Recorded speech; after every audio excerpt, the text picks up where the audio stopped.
Hey my friend, welcome back to the Stretch Game. If you are looking to stretch yourself, if you're looking to grow by discovering deeper purpose and mastering higher productivity, you are in the right place.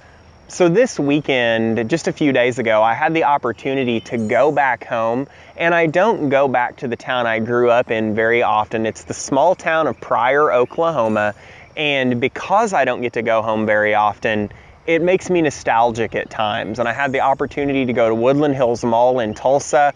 When I was a kid, if you wanted to go somewhere, you made the 45-minute drive to Woodland Hills Mall, and that was just the cool thing to be able to do, to go to the big city and go to the mall.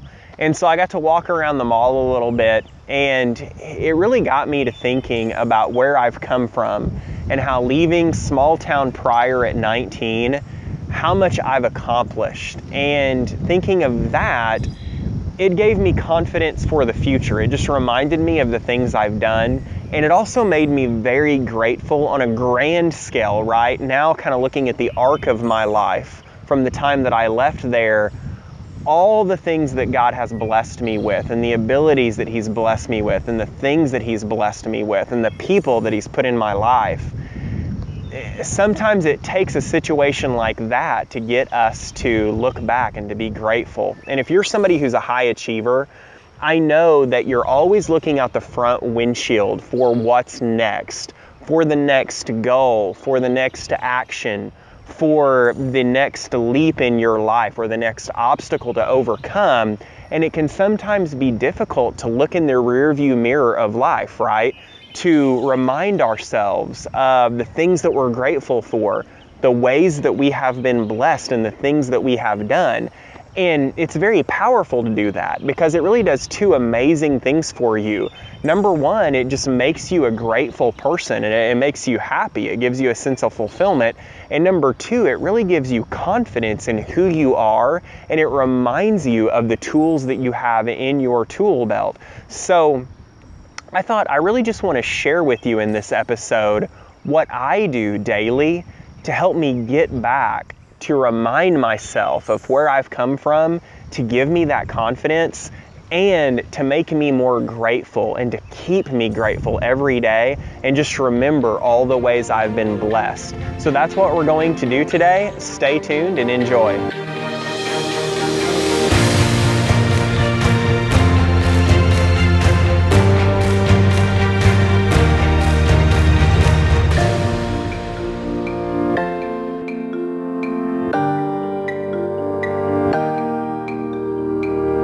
Hey my friend, so before I really get into how you can be more grateful, let me tell you the challenge. There are a couple of challenges with this.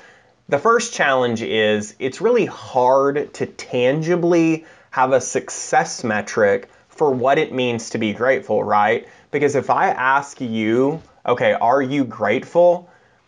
That is such a broad statement that could have a lot of different answers. So what is the success metric? How can you say, if I want to say I'm grateful and I've done this, then I'm successful? So that's really the first problem with it. The second problem with it is most of us don't really have a system in place so that we are able to be grateful on a daily basis. And we have this ritual or rhythm or method that helps us to be grateful. Even though intellectually we know we need to be grateful, if you look at the past weeks of your life or month of your life, even though it's something you might want, how often are you really practicing being grateful? So those are the two greatest challenges, and I'm going to crush those challenges for you right now. First of all, if you don't have Evernote, why do you not have Evernote? I'm not affiliated with Evernote, but there is no piece of software like it in terms of being able to organize your life. There's nothing else like it. Anything else you're using is a far second substitute unless you have some type of paid system like Nozbe or something like that. But if you don't have Evernote, just go download it right now, evernote.com/download. And this is not a tutorial on Evernote. You need to learn how to do a few things. Number one, first you need to download it. Number two, you need to learn how to create a stack. Number three, you need to learn how to create a notebook within that stack. And then number four, you need to learn how to create a note. Most of you can learn to do that in 5 minutes of downloading the program, and for those of you who are a little more technically challenged, it might take you half an hour to really get all that down and understand it, but I'm telling you that half hour of time invested is well worth it. So back to those of you, the majority of you that are professionals that have Evernote. What you're going to want to do is you're going to want to create a stack, and you're going to call that stack gratitude moments. Okay, so call the stack gratitude moments. Then you're going to want to create a notebook within that stack that's simply called 2017. Pretty simple stuff, right? Okay, at the end of every day, you're going to create a note, and you're actually going to create 3 notes, and it's going to be 3 separate things that you have gratitude for. That's really it. Now, don't dismiss this. Continue to listen, because I'm going to pitch you and really sell you on why you need to be doing this. I've done this for several years now, and what I have found is that number one, every day I am really looking, my radar, I'm honed in on what am I going to be most grateful for at the end of my day today. So whether I'm meeting with a student and we're talking and really communicating, and maybe I'm really able to help them with something, and that's one of those moments, or I'm working on a project and I feel like I've really busted through to the next level and I feel like I've really achieved something, and that's one of those moments, or I'm sitting down at the end of the day with my wife and we are just really communicating well, and we're having that closeness of coming together at the end of the day. Or I'm taking a hot shower, and I'm so thankful that I live in a country where every single day I can take a hot shower. Whatever it is, I'm always thinking about what is going to be that moment of gratitude for me. So that's really the first thing it does. The second thing it does is that success metric that we talked about. It gives you a clear and defined success metric that says, if I do this, I am a person who's grateful. So if I simply am writing down these 3 things, I am a person who is grateful. So it's like you can check that off your list. Now you have a very tangible way to say, I am a grateful person if I do this every single day. The next thing it does is it gives you that system in place. So once you get used to it, it's something I do at the end of every day without even really thinking about it. So at the end of the day, whenever I'm doing my planning, the very first thing I do is I will type out these 3 moments of gratitude in 3 separate notes. If it's at the end of my day and I'm laying in bed, I can do it on my tablet. Or if I want to use Google Voice, at times I will use Google Voice to do it, so it's speech to text. Even though that's not perfect, I'm the only one who's going to see it. I also get really descriptive, because I have found that whenever I come back weeks later and look at some of these, that they'll say, well, I did this and it made me feel good. And I found that really every one of them, it's like, I did this and it made me feel good. I did this and it made me feel good. And it doesn't have a lot of power, because usually by then I have forgotten about what some of them, exactly what I did. I just know it made me feel good. So you want to be descriptive, right? At least 3 or 4 sentences for each moment of gratitude as to what happened and how it made you feel, and get specific on that. And we'll come back to why you do that later. As a side note, I mentioned I do this planning at the end of my day, and this is just a free bonus for you.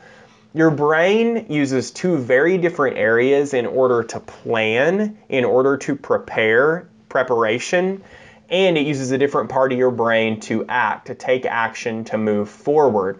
Now, why is this important?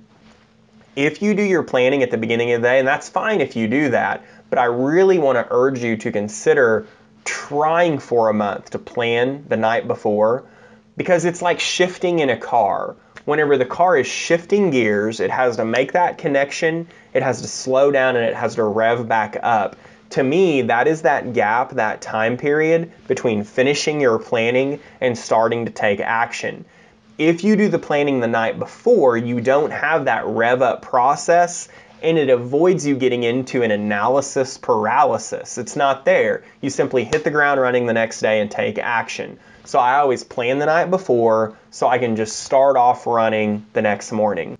Also, if you noticed earlier in the examples, I made one of the examples, like the ability to take a hot shower and live in a country where I can do that.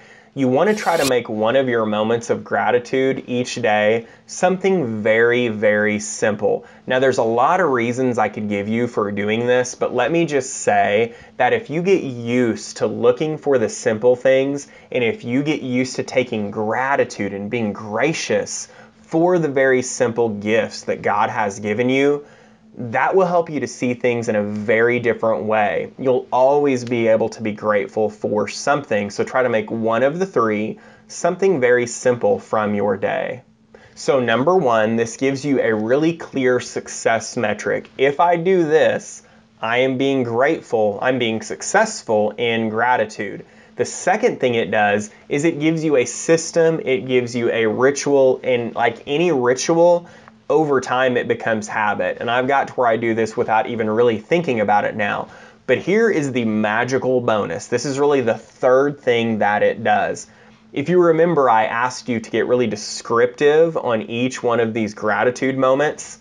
When you're having one of those days where you feel like you've been kicked in the gut, or you feel like you feel worth less that day, or you're struggling through a project, or somebody has said something to you that's hurt you, whatever has brought you down, whatever has disempowered you or demotivated you, one of the best ways to put fuel on the fire of empowerment is to go back and start looking through the list of all the things that you're grateful for. And if you've done a good job and you've been descriptive every day, I can go through and I can read 3 or 4 of these days, and there are very few things that quickly and methodically can bring me back to a state of action, to a state of getting things done. So the benefits are huge. It helps you in the moment. It helps you on those days where you're disempowered. It helps you over time to change your mindset, to look at the things that you're really grateful for. It's extremely powerful, and my wish for you is that you would start this right now if you're not already doing it. I hope you've paused this video in places and you've actually gone and done this. If you need more instruction, you can download the blueprint because I throw a lot of content at you really fast. But I hope you do that starting this week. But whatever you do with this week, my friend, do 2 things with it. Be both purposeful and productive, and we'll talk to you next time. Did you like this video? Would you like to make it a part of your daily life? If so, go to thestretchgame.com and download the blueprint. There you'll really get the meat of what was discussed today, because I throw a lot of content at you all at once. But more importantly, you will get your 7-day challenge. Now, this is the part that makes you a doer, not just a hearer. It allows you to really apply what you've learned to your life and be able to grow, be able to discover deeper purpose and master higher productivity. Also, if you'd like to know what it means to be and become a Christian, you can click Faith and it will take you through a course where you can learn just that. Take care, my friends.